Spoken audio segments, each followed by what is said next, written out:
Welcome to the show with no name. It's Festivus, December 23rd, 2011.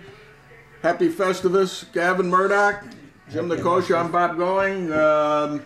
If you were listening in on our phone conversation, Michael Chayero, we still have a chair available for him, but he's gotten too big for the show, and I'm telling you, that's my first grievance. We'd like to have him on the show, and he can give us the insight into the lowdown. So did he let you in on any secret information there in the telephone conversation you just had with him? There were no secrets discussed. And he said he's not coming? He said he's not coming to the show. Ever? Or just today? He did not use the word ever. He just said he was not coming to the show. That he felt the two of you can carry on and forge ahead as he had done and follow the straight and narrow. Yeah. No, the Apache have no word for chicken. They just use the word chicken. They just use the word chicken. Sometimes I say polo. In preparing for the Festivus show today, I was going through some of the old Seinfeld clips on YouTube, and I came across the Festivus episode in Spanish, which was pretty funny. The voices they had doing the voiceover were quite good. Yeah? Yeah. The Elaine sounded like, maybe it was Elaine doing it herself. I don't know. It sounded just like her. Anyway, but in Spanish it's Festivus. And they were going around saying, Feliz Festivus. Feliz Festivus. So anyway, we're going to do something unusual today. We're going to have airing of grievances. That's something we don't ordinarily do. You people have all disappointed me in the last year. Why? I don't know. In which way? I don't know. Michael's the biggest disappointment. He won't come to the show. He's afraid. He's afraid of making a mistake now that he's a big office holder. He don't want to be misconstrued. You know what? Any of his People elected him because he was misconstrued. I mentioned that to him. Because he was outspoken. That's why people... Exactly. Insightful and outspoken. Yep. About his insights.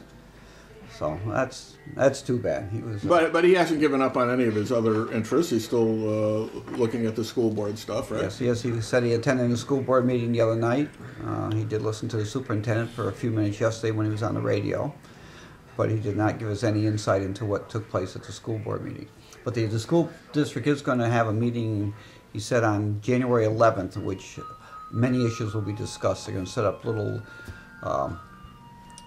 Different administrators will be there to answer questions regarding the operation of the school district, funding, programs, activities, process. So it'd be good if anybody could go to that and see what they have to say, because the last time the superintendent was out in public, it was not as insightful as people would have liked it to have been. Okay. Let's see. There's an editorial in the Recorder today, speaking of grievances, about the unusual incident at the Common Council meeting the other night, wherein. But can you ever say anything is unusual that occurred? Well, I don't know. It's almost, you can't say unusual anymore. You know, no, it's like the definition of cruel and unusual punishment is changes from year to year, and it would be unusual for a Common Council meeting not to be unusual. That's right. Thank you, ma'am. By the way, we're at the Go Where I've Been Coffee House and Polish Deli here on Lower Upper Church Street in beautiful uptown Amsterdam, New York. And Gavin, what are you having here? I'm having a Blaze McMuffin. Ah. Mm-hmm. Bagel with egg and cheese on it. Much superior to the other McMuffin that is available in the community. Yeah. This is a Blaze McMuffin. Blaze McMuffin. And earlier, because I do most of the talking on the show, I decided to eat off camera today, and I had my usual maple sausage with a couple eggs and provolone cheese, and my goodness, been drinking the House decaf. I'm going to switch in just a bit. Hey Wendy, wait, what's the flavored specials today? Today we have marshmallow fluff. Marshmallow fluff. Cinnamon crumb cake. Cinnamon crumb cake. That doesn't have gluten in it, does it? What? No. I didn't hear you. I'm sorry. And you wanted 3 potato and cheese and 2 dozen cabbage, correct? Oh, okay. We're selling our pierogies while I'm trying to get her attention. That's okay. You've been making the pierogies this week? Absolutely not, sir. Is your they call them something different in the Ukraine? Does your wife make them or? No, You know? she only makes a couple of Russian dishes. She makes borscht, she makes blini, which are a type of Russian crepes, and she makes a Russian salad. But since her arrival here, there'd only be 2 out of 3 of us eating it if she did cook anything Russian, which would be her and my son. And she'd feel I'd be left out, and she doesn't want that to happen, so she cooks pretty much Wow. meat and potatoes that I enjoy. Okay. Yeah. I do most of the cooking at our house, but I don't do the pierogies. The wife is. Well, I guess yeah. I don't think they've started that project yet, and No. since they're got to be ready for tomorrow. Actually, you know, when they throw all the potatoes and the cheese in together, I'm usually the guy who's handed the masher and say, you know, go to it. You know, I guess I have the least carpal tunnel syndrome in the family at the moment. And I don't do any of the cooking in my You don't do well. I don't do any cooking. Yeah, if you know, perhaps I the might way do Elaine some- cooks, why would you? I might do some chopping for her. Yeah. You chop the onions? Occasionally I do it right. How can you mess up chopping? Too big, too small. Really? It's like mashing potatoes, you gotta get all the lumps out. Yep. Yeah. I'm really good with the mashed potatoes. Yeah. Yeah. Gotta put the right amount of butter and salt and milk into it. yeah. Gotta use real milk, none of that 1%, 2%. Well, actually, I've been using skim, but, Oh. but aside from that, well, sometimes I use heavy cream depending on what we got in the fridge. When I make yeah, it's much throw, better. I throw a raw egg in it. When I make my if Elaine's not around. Well, the She's right, potatoes see, I will cook can't do it. that. Will cook it, so it's Well, not like. no, Huh? it won't cook it. Oh, sure. It'll cook the salmonella away. Salamander. Salmonella. Oh, You know salmonella. that guy who was on TV the other I day. used to play for the Dodgers. Yeah. They're very good. It's like, It's hard to keep track of all the baseball stuff. When yeah, it's very people good. keep It's getting like traded. reading, There's a big one still sitting out there, hasn't been signed yet, Prince Fielder. it's like eating. Is that right? He hasn't been signed yet? Hasn't been signed yet, nope. His agent is Boris, and usually he waits to see the lay of the land before his The trouble client. is, Oh, you never know what we're gonna get. while That. I'll get the door and stuff too. while you would think any team would be thrilled to have him, there aren't too many high-paying teams that don't already have a pretty solid guy in that position. They did a thing on Clubhouse Confidential the other day on the baseball channel, and they were talking about that first base is the most overloaded position in the major leagues. There's a lot of real good first basemen. Yeah. And actually what you need is a real good shortstop. Right. Or a real good second baseman. So the demand in and of itself isn't that great for him. They're projecting he's only worth about 7 wins a year over any other player. So if the team is That's only hard to believe. so if a team only won 75 games last year by spending $20 million for this They year to only pay get him, up to 82. they're only going to get up to a 500 team. So Yeah. when you look at some of the cybernetics of baseball now, they're a little bit more cautious just because he's the big name. What is he actually going to do for the team? And actually, a team that's only won that many games is probably doesn't have the money to pay him anyway. No, and there's not a lot of teams that can afford him. Yeah, he's in remarkably bad position right now, time-wise. What did was it the Angels ended up with? Pujols. Was Pujols? Yeah. That was a good contract. They got him and they got C.J. Wilson, And you had, the pitcher. of course, Teixeira's making a bundle, and Adrian Gonzalez is making a bundle. Ryan Howard. Yeah, boy, it's you know. Yep. I don't know. So what is your top grievance this year, Mr. Going? I guess I think my top grievance here is that Jim Nikosha did not run for mayor, and that really pisses me off, Jim. I'll be honest with you. Yeah, if I had better financing, I would have run. Financing? What the heck? You know, the candidate we supported had a lot of financing and didn't win. Well, So the financing may have nothing to do with it. Comes down to the candidate. Yep. Well, you got to get your name out there. You got to do a little stumping. So. Are you kidding? You're on this show every week. Everybody knows who you are. Yes, that's true, but We have dozens of adoring fans. And some who can vote in our elections. Yeah, some of them can, yeah. Some of them can. Wow. Yeah, absolutely. Well, that was, you're right, that was kind of it was a non-event almost, with the number of people actually came out. It was just like, you know, who was it wrote the poem, "This is the way the world ends, this is the way the world ends, this is the way the world ends, not with a bang, but a whimper." Yeah, well, that's how the election, transpired. It ended with a whimper. No bang. No bang. I guess if there's anything good comes out of it, is the fact that it's only 4 more years to the next election. It's like rooting for the Red Sox. Next season. Next season. Well, they got a new manager. Maybe next season will be this season. Well, I don't know. Everything's so screwy right now. They don't have a closer yet. Who haven't they signed? It doesn't look like they're going to sign Veritek, but I think he's going to be the bench coach. I predict that right now, and I've seen nobody suggest that. But I think he's going to be the bench coach because Valentine wanted Bill Buckner for the bench coach, and he just went to the Cubs, I think, right? Yep. Or somebody. And he's coming here. He and Mookie Wilson are going to be coming for the Mohawks dinner. I think that's early February, if I'm not mistaken. I think it's the first Saturday in February. Maybe we get a scoop and get him on the show. And we could get him on the show. Yeah, we could do that. We could get him on the show. We had Tommy John on the show one time. You did? Yes. I didn't realize that. Oh yeah, it was a great episode. As a matter of fact, I wasn't there for most of it. I walked in on the last 2 seconds of the show, something like that, enough to say goodbye. But yeah, we had Tommy John by phone, but nevertheless. Did you hear our second ward alderwoman on the radio today? Her last... Julie Pierce? Julie Pierce? No. She was on the radio?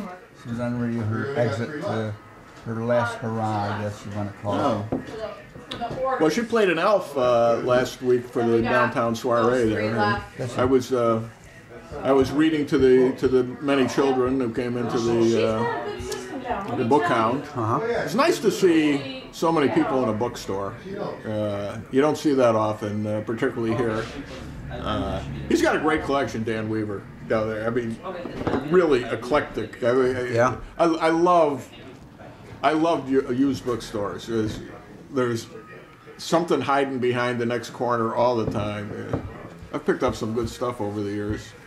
I got a complete set of the works of Washington Irving one time, and it was printed on those kind of paper where you had to, the quartos where you had to actually slice the pages to read them. The rag paper there. Yep. Yeah, and there were many volumes of that set that had never been opened until I started reading them.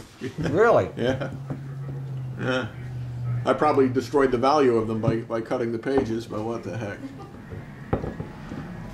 It's funny that they would do that. How difficult could it have been even in the olden days?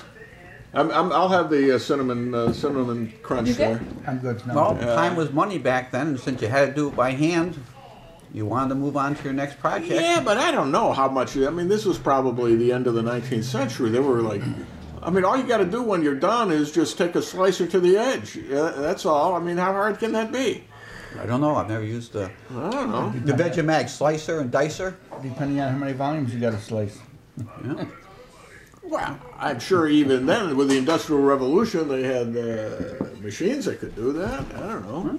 Maybe they just thought it was classier. They had a good crowd?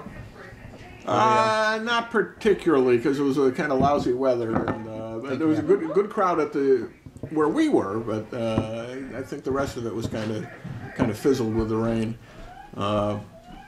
Anyway, where was I going with that? Because I saw Julie Michael Pierce. Shire there.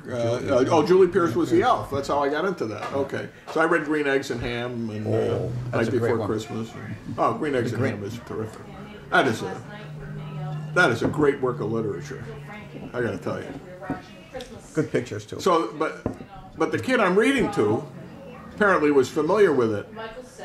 Well, as soon as I get to like the first page, I do not like green eggs and ham. He leans over and he says, yes, he does. You spoiled the ending.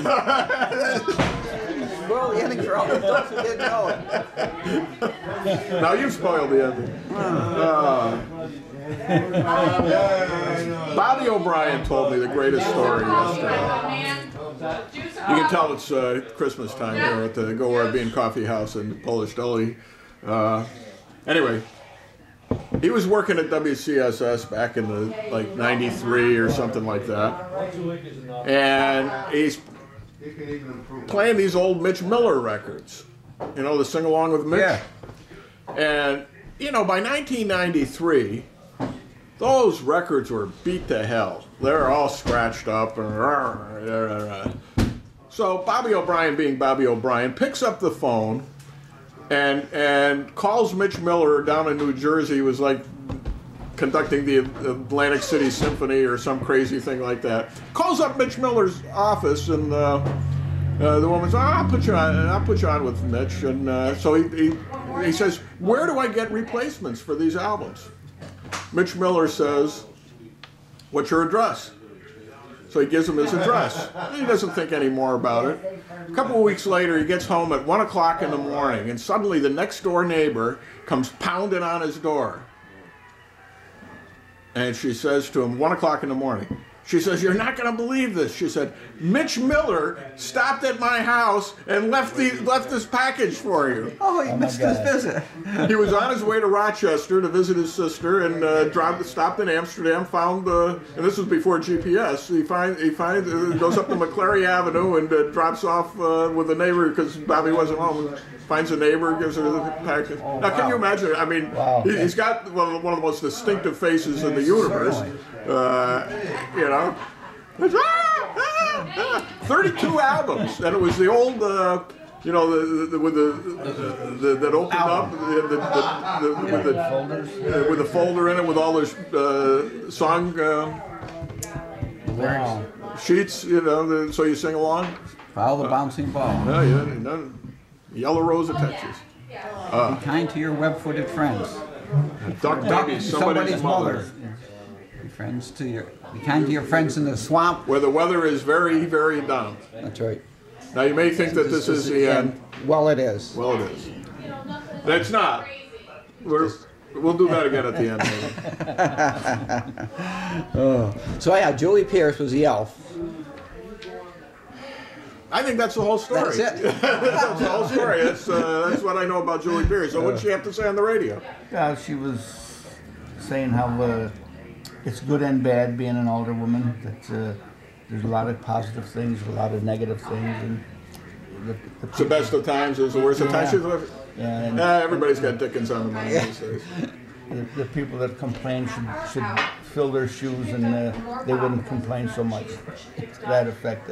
Apple, strawberry. Really? Yeah. And she's probably talking about you, because you do the most complaining. I did.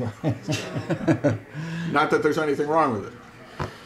Oh, boy. So anyway, which brings us to the, I don't know, I guess you can't say fiasco. The unusual thing that happened the other night was the subject of today's editorial. Now, apparently a few weeks ago, Mayor Tswnn, on her own initiative, paved Wesleyan Avenue, lower Wesleyan Avenue. Wesleyan Avenue extension, I guess. Which doesn't extend to Wesleyan Avenue. No, that's just it's like my mother's favorite dish, sausage surprises. The surprise was there was no sausage. So Wesleyan Avenue extension does not extend to Wesleyan Avenue, except on paper. And there's one house. Yes. It's about like a quarter mile up the hill. I used to know people who lived there at one time. Nice house. And for years, the city has not paved the road. There may be good reason for that, because as I recall, it's not entirely clear that the city owns the road, or that the city ever dedicated it as a street.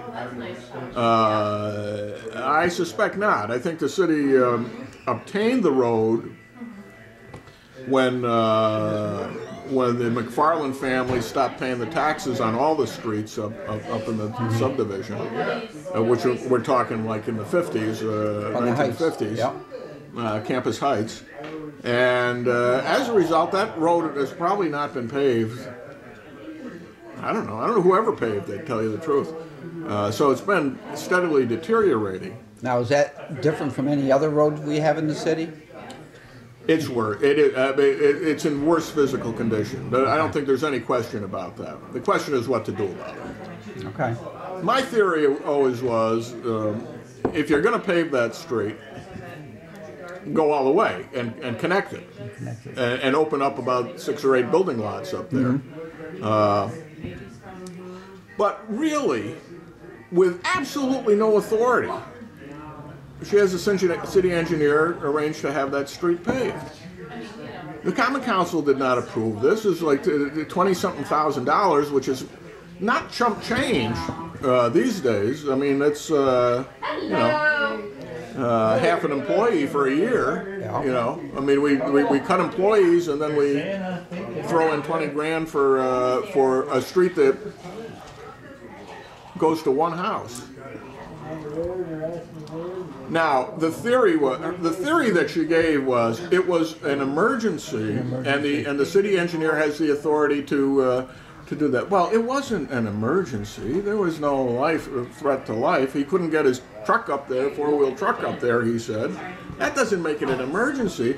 It doesn't mean there isn't time to convene the Common Council. Get approval. Yeah, it's not like the house was burning down. There was plenty of time to call the Common Council into session, even if you declared it an emergency. The only time you can use those emergency authority on your own is it has to be done now, this moment, not make arrangements 3 weeks in advance for the paving company to come up and do the street. That's total nonsense. So the defense is terrible. Whether it's a good idea or a bad idea, or whether you know this person's been paying taxes, they should have a road, those are all policy questions.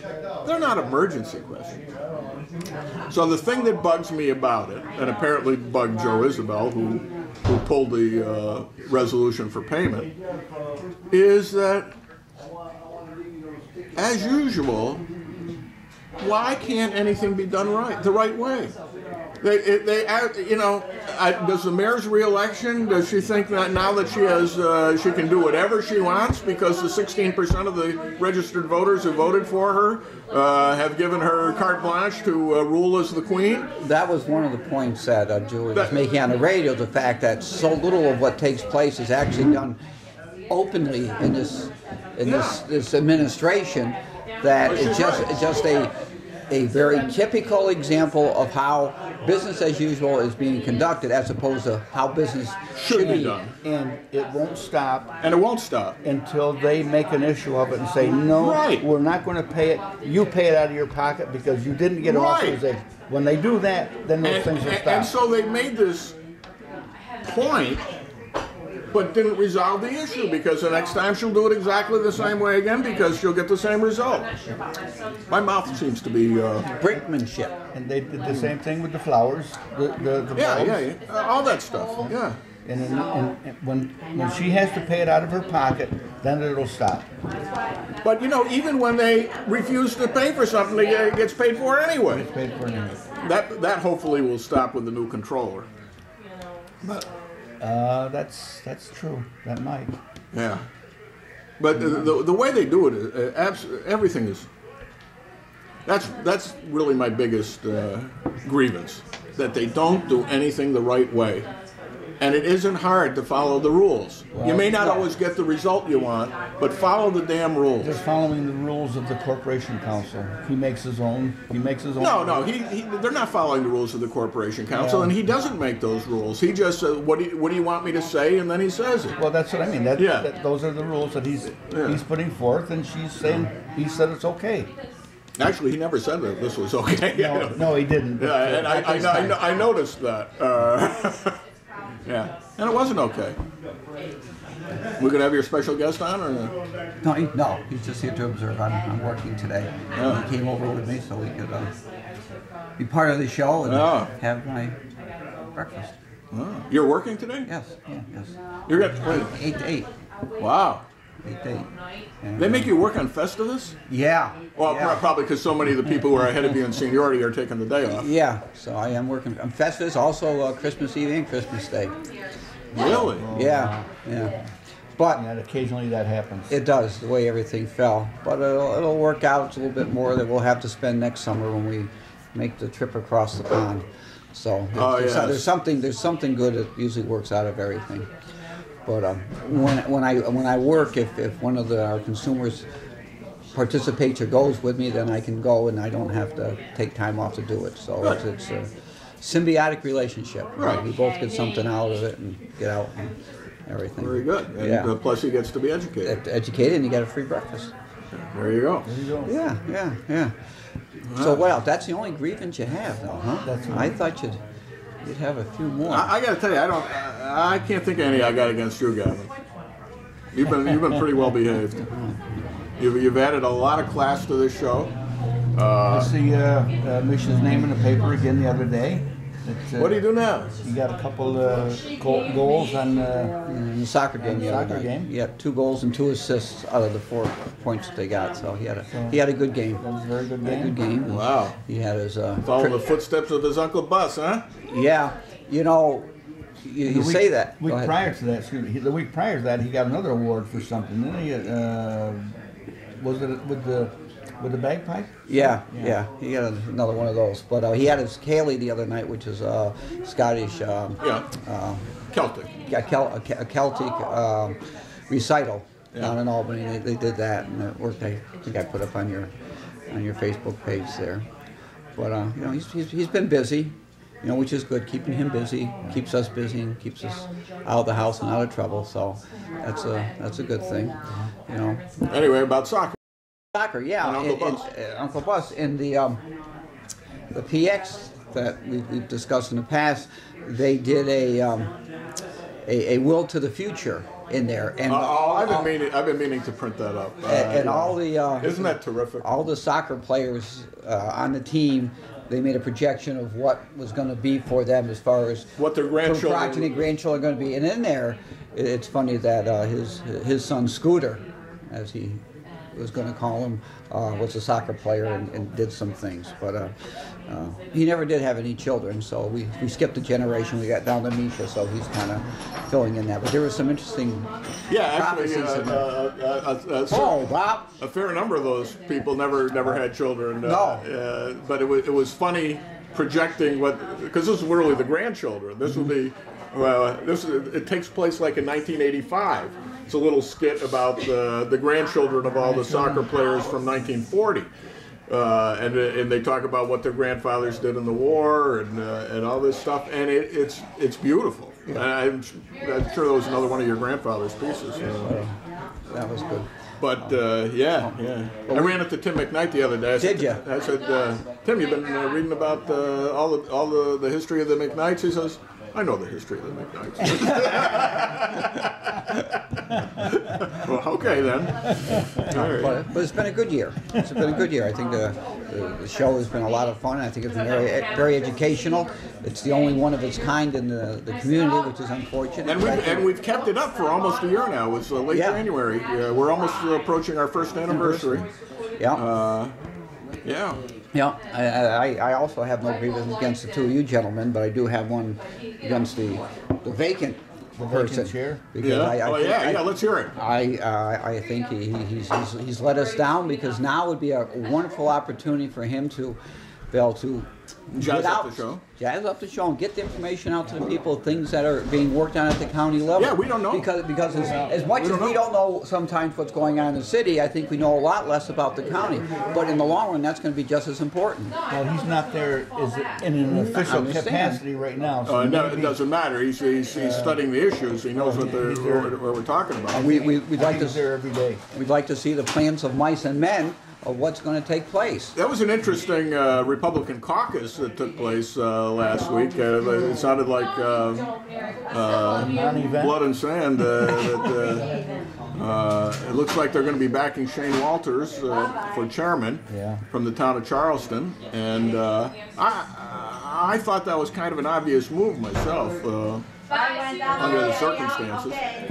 Hey, Bye, take guys. it easy. Merry Christmas to you. Merry Christmas. And happy New Year. Happy Festivus or Feliz Festivus. Yes. No, All right. not you. Okay. What was I talking We were about? talking about the Republican committee meeting. Oh, yeah. The caucus. Now, Caucus. obviously, there's a real split there because there aren't as many people in the Bay Party as there used to be. Demeza, who always votes with the Bay Party, is not invited to the Republican caucus, where he would have yielded a pretty heavy weighted vote. I think we may see what happened once before, and that is there was a time, I think, when Ronnie Barone was passed over as chairman and got elected anyway with a kind of the cross coalition. So I suspect the good Republicans who were in the minority that time will be going their own way on this one. Barbara Wheeler had some blistering comments about Walters. Well, Walters is a colorful character. I think it was 8 years ago, because it was the first time in decades that I'd done the election night commentary. And very late on, we're finally getting all the returns from the Board of Supervisors races. Walters at that time was running on the Free Charleston Party ticket. Okay, he was running as an independent. I forget who the incumbent was, but he was running as an independent. There's a Republican, Democrat, and Walters gets elected. A town of Charleston, for the people who don't know, is virtually unpopulated. They had a rent strike in the middle of the 19th century, and everybody moved overnight. They used to be under the old feudal system, basically. I think the Rensselaers owned the property, and when they refused to pay the annual rent, they were all evicted, and they burned the place down, and it never really recovered. So they've got like 49 weighted votes, whereas a ward would have like, I don't know, 500 weighted votes or something like, or 390 or something like that. Well, Sean Piasecki and I were doing the show. And I'm starting to do this in my head, trying to figure out the weighted votes. And I realized that the Republicans and Democrats were pretty even in the weighted votes. And I was right. Neither one had a majority. Okay?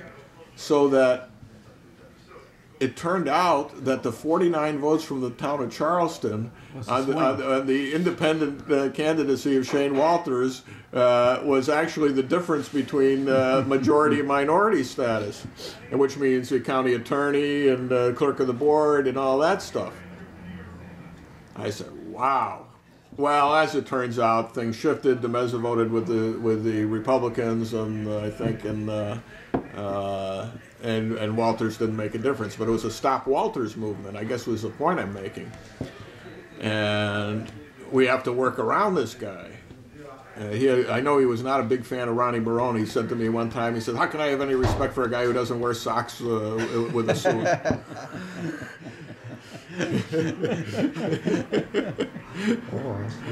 And at the time he looked like Jesus. I don't know if you remember. I don't know how he's presenting himself these days, but not as dignified.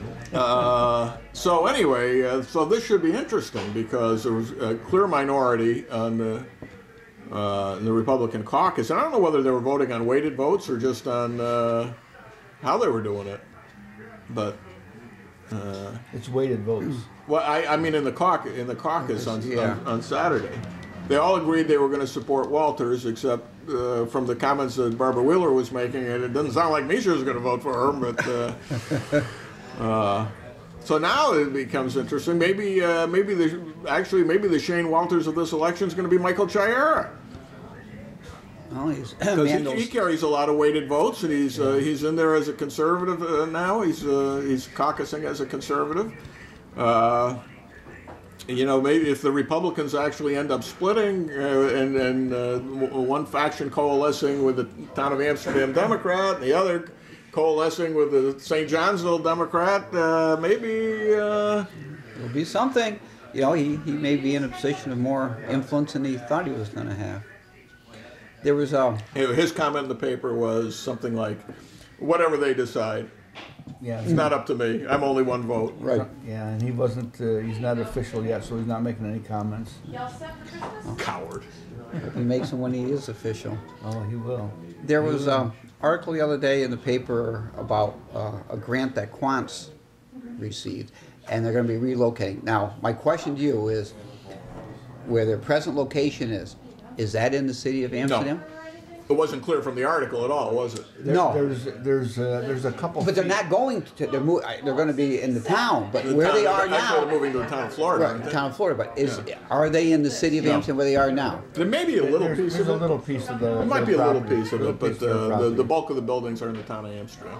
And so Yeah. As a matter of fact, So it's from town to located. town. It may not. They might not any of it in the city. What happened was Maybe a store that anybody could go to. the city, I think in the 70s, expanded eastward to take in the sewage treatment Right. plant.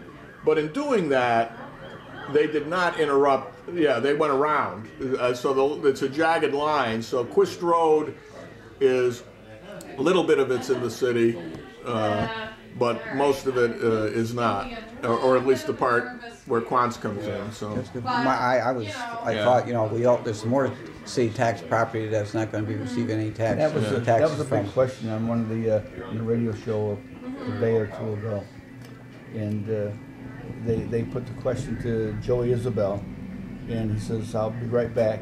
So we got on the phone, and he came back and he says that it was in the We city. gotta have them, it was in the city. That's what he but, said. you know, it's just one of those things. It's not the city. No, I know. But that's what he I wonder who said. he called. I don't know. But my thought was just, again, the city's losing some more taxable property that's going to be coming off the tax I mean, rolls. I'm. Well, they would be in lieu of taxes anyway. So It is possible I'm incorrect on this. It's not like it's something I've delved into extensively, but I'm virtually positive. Because why would they? Let's face it. Why would they build in the city? They wouldn't. They wouldn't. They wouldn't. not if they had to pay full taxes. No. That's right. Oh, yeah. But I And presume. that was my big gripe for the year. Because they may not. What's What that? was your big gripe? My big gripe for the year was they did not give the landfill proper recognition and oversight. That's true. I agree That'll with probably it. be your big grievance next year too. Yes, well, Volatile. she may smarten up. Nah. Now you know I kind of hinted at in the last show. The mayor has been reelected, That just makes sense. and you know it's a matter of we'll give her a clean slate, and you know not just keep griping about what happened in her first term because the voters have It's spoken. over. It's over. However, here we are. I don't know when this paving thing took place, whether it was before the election or after. I think it was just before the election, but I'm not positive. I'm not sure the alderman knew about it till after the election, but I think it was before. I don't know. So I don't know whether I'm not giving her a pass on that one though, because that's just it shows a clear either misunderstanding of the various roles of the people involved, or a deliberate misunderstanding. They also Julie Pierce said something on radio today that the mayor was ahead of the council. She was what? The head. The head of the common council. Well, Guy was called up and he put that to sleep right away. He did a good job on that. she presides over the Common Council. She presides, but she's not part of the council. Now, for a point of information, all right, they did this on West End. Why is it every year the road paving program begins so late in the season? Beats the heck out of me. There is no good reason for it except the deals they have with the paving companies, and they do everybody else's city first. I think what happens is they think it's towards the end of the year and these guys don't have any work. They're going to come in with a lower price, which I don't believe is happening. Yeah, but they get the bids out before that, and the bids don't say you don't have to start paving till November. Yeah, I don't think they have a start date on them. Yeah. And that's the problem. And then they, you know, then they roll it over till the next year, and then they either do it or they don't do it. And I think that's. have we had a road program this year? Oh yeah, I guess so. Yeah, there was a bunch done before the election, just before the election. Yeah. They didn't do too much. They didn't do too much. They're probably holding that money back for next year. Then they'll say, "Well, look at this." There's a hole at the bottom of Brookside Avenue, just before Prospect Street. They've been opening and closing that hole for 2 years and 7 months, and it's still barricaded. Okay. Three times in the course of this digging it up and putting it back together, they've pulled out the Verizon telephone line and disrupted service for I don't know how many people. I got a Verizon story in a minute, but on the bottom of Market and Division, there's a hole. I'm telling you, it's got to be 6 or 8 inches deep. I brought it to City Hall's attention a week ago, and it was written down. I went down there today, and the hole is still there. Now, if somebody's going to hit that thing and really lose a tire. Well, they're on notice. They're on notice now. So Well, I don't know. Did you? Well, yeah, but you didn't officially file it with the city clerk, did you? So the city doesn't know about it. Ignorance, From a tort point of view. ignorance is bliss. Used to be a really happy. You know, I have Verizon. yeah. I got a fax machine. It's just one line on my fax machine at Verizon, and the only time I use it is when I send a fax. This past month, I get my bill, which is stupid on my part, paying this. Anyway, on there's 10 directory assistance charges, and there's 5 or 7 calls out of the area. No, they weren't out of the area, but they were listed. They were charged. At 2 o'clock in the morning, 4 o'clock in the morning, 3 o'clock in the morning. Now, my fax machine is upstairs in my office. Nobody goes up there. I don't think people... Not as you thought, not as you knew about it anyways. So I get the bill, so I call up, I said, look, I says... Is your wife sleepwalking? I says, this isn't we're not making these calls. I said, you've got to take them off. She said, no, they're made from your phone, and you've got to pay the bill. I said, we're not making these phones. I'm telling you, I don't even know who these people are. They wouldn't take them off the bill. They wouldn't take them off the bill. So I said, well, it's okay. I says, disconnect the line. Disconnect. Which is And they could care less. That's right. They're so big they could care. As a matter of fact, I think they're really tired of this landline service. Well, they probably are. They want to go with this FiOS, this fiber optics. I had, oh my God, I did at one time I had my office telephone also hooked up at home. And the way they set it up is the main line came to my house and the secondary line came to the office. Well, you know, this went on for like a year, okay? And then one day it occurs to me that the phone hasn't rung in like 2 weeks. You know, not that I mind, because I don't like people bothering me with business. But the phone, so I call the number from another phone, and an answering machine picks up with a message in Spanish. And it wasn't you. And it wasn't me. I said, what the heck is this? Well, it turned out that somebody in the next building up had moved in, and when the Verizon people came, they took my pair, and but I'm still live. I can call out. My phone is still live. It's just that when they ring my number, it goes to the other guy's phone, or maybe not. Maybe it only goes to his phone. Maybe nobody was calling. And his answering machine picked up one ring ahead of mine. Okay, so I had it set at like 4. He had his set at 3. So it was ring, ring, ring, and the answering machine kicks in before mine can kick in. So anyway, so I call Verizon. 21 phone calls.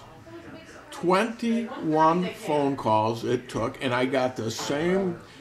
Put me on hold, and it's like they're seeing this for the first time. There's nothing in the file. It turned out they had never marked that telephone line as belonging to me, and they hadn't been charging me for it for a year. Nevertheless, I'm stuck without an office telephone.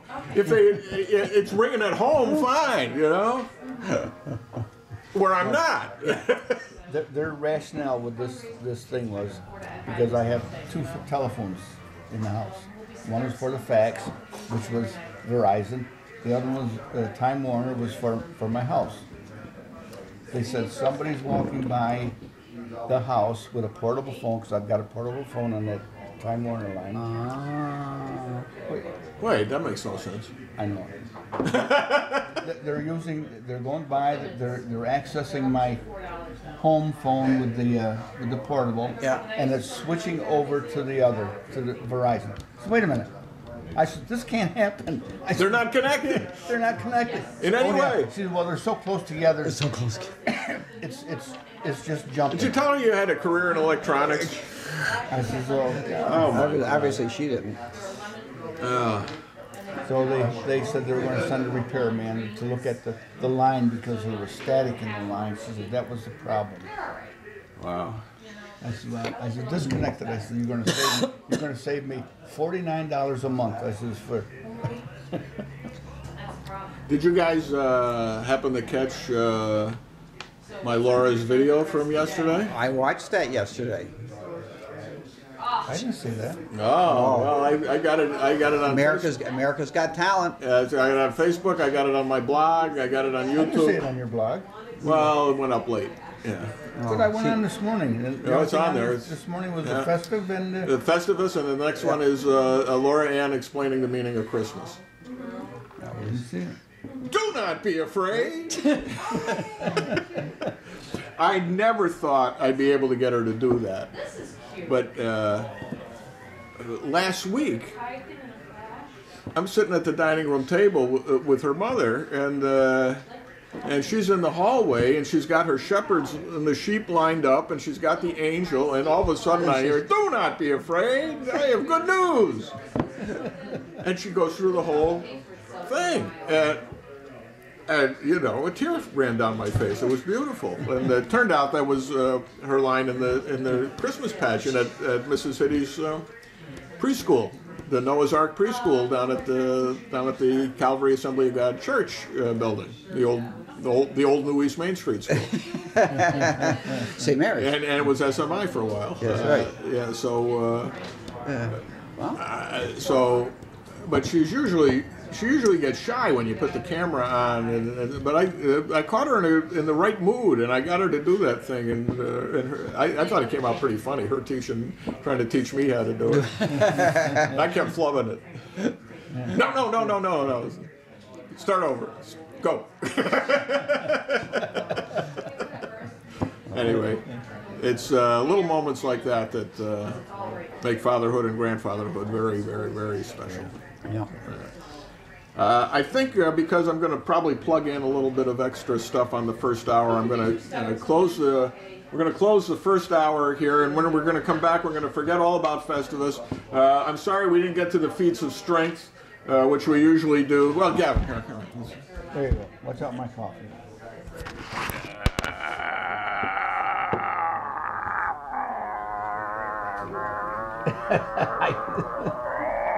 It's a draw. Okay, and we'll be back in a few minutes with more of the show with no name. They're calling already. Yeah. How are you, Jim? Get bored. We also have apple. Mike Shire, Gavin Murdoch. And those in the case, those Merry have to be Christmas. cooked you know, I hope boiled you up. put some good presents under our tree this year with your hard work. And in back, we also have apples. Hey, They're also from Hapanoitz and they're flash frozen, so Oh, you just have to warm those wow. up. Hey, we got this chair. We're trying to keep it warm for you. You want to fill it or what? Okay. I would Alright. love to. What We'll do you mean, be no here way? tomorrow. There's one way. You drive over and then you put your ass in the chair. It's not hard. $7.50 each, and the apple are $8. They're like a dessert. No. Saute them up in a little bit of butter, put some powdered But- sugar and brown sugar on top of them. They taste like apple pie. That's why they elected you, so you can say those controversial things and be right. We're open tomorrow, so check, yeah, Alright, 8 till 2. Yeah, and if you want, just give me a call quick. Just forewarn Alright, everybody. because I don't know if we're gonna get a rush on them tomorrow or not. Okay. So. All right. All right. Then we're going to air grievances against him if he doesn't. Oh, that's right. Today's grievance day on the show, and Okay, well, tell me get his butt in here before New Year's so I can kick it. See ya. Bye. yeah, a dozen maybe. I don't think there's 1,000 against him, Mike. You know. Is Michael Chiara chicken? Yes. Is it since he's been elected office, he's chicken now? You know, the rumor going around is now since you've been elected, you're chicken to come out and express yourself in public. He's a coward. Oh, okay. That's true. Okay, all right. Maybe he's just too big for us now. No, it'll work out fine. So, Michael, Merry Christmas. Oh, you know, yeah, I'm at work. I couldn't take my game in with me, so we came over for the show. Yeah, but well, he actually's in the foreground for me because I'm looking at him. But yes, he is. He's drinking his hot cup of coffee. We're all here. We're waiting for you. We can't start the show without you. I've been waiting all morning. I've been waiting for 2 months. Well, we'll try to forge on. We'll limp through it then without you. We're going to talk about them, though. I got grievances. We want you. Yes, we do. We want you, Michael. Well, it isn't. This is not the Nixon White House. We don't have the tape recorder going. It's just being broadcast live to Yugoslavia.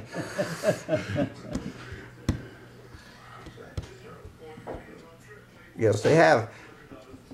Gone Where I Been on Upper Lower Church Street. Yeah. We'll do that. So, Michael, have a nice day. Merry Christmas. He's not chicken. He's not chicken? No, he's not chicken. What is he? He wants to present his information in the context of which it's delivered and would not want to be misconstrued by anything said over the airways. He's chicken. Sounds like political double talk to me. Anyway, let's get ready. He said Merry Christmas to you in the gym. All right. Let's start the show the real way. 3, 2, 1.